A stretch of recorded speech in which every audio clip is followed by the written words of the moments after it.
गंगा नदी के किनारे एक बहुत बड़ा पेड़ था। इस पेड़ पर बहुत से चिड़िया रहा करते थे।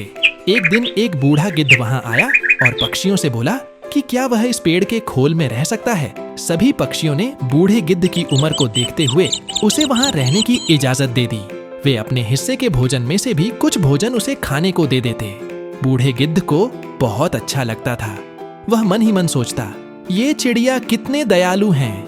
जब वे अपने बच्चों के लिए भोजन की तलाश में जाया करेंगे तो मैं पीछे से इनके बच्चों की रक्षा किया करूंगा।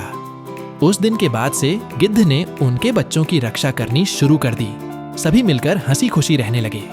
एक दिन एक बिल्ली वहां से गुजरी। उसने उस पेड़ पर नन्हे पक्षियों के चहचहाने की आवाजें सुनी। उसने सोचा कि उसे यहाँ कुछ छोटे व ताजा पक्षियों के बच्चे खाने को मिल सकते हैं। उसे देखकर पक्षियों के नन्हे बच्चे डर के मारे जोर जोर से चिल्लाने लगे।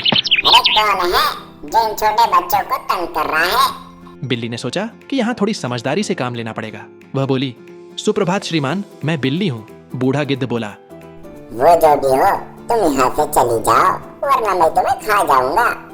बिल्ली बहुत चालाक थी। वह बोली, श्रीमान, मैं कुछ कहना चाहती हूँ, उसे सुन लें, फिर उसके बाद चाहें तो मुझे खा लेना। गिद्ध ने सोचा, क्यों ना उसकी बात सुन ली जाए। बिल्ली बोली, मैं गंगा नदी के तट पर रहती हूँ। मैं बहुत ही धार्मिक विचार रखती हूँ। मैं गंगा नदी में स्नान करके आपका आशीर्वाद लेने आई हूँ। गिद्ध बोला, मैं तुम पर कैसे विश्वास करूँ? तुम मांस खाने वाली प्राणी हो और यहाँ नन्हे नन्हे पक्षी रहते हैं। जाओ, भाग जाओ यहाँ से। बिल्ली ने उत्तर दिया, श्रीमान, मेरा विश्वास कीजिए, मैंने जानवरों का मांस खाना छोड़ दिया है। यहाँ गंगा नदी के किनारे चारों ओर हरियाली है और ढेर सारी हरी वनस्पति है। मैं केवल हरी सब्जियां और फल खाकर ही अपना पेट भरती हूँ। बूढ़ा गिद्ध उसकी बातों में आ गया। उसने उस पर दया खाकर वहां रहने की इजाजत दे दी।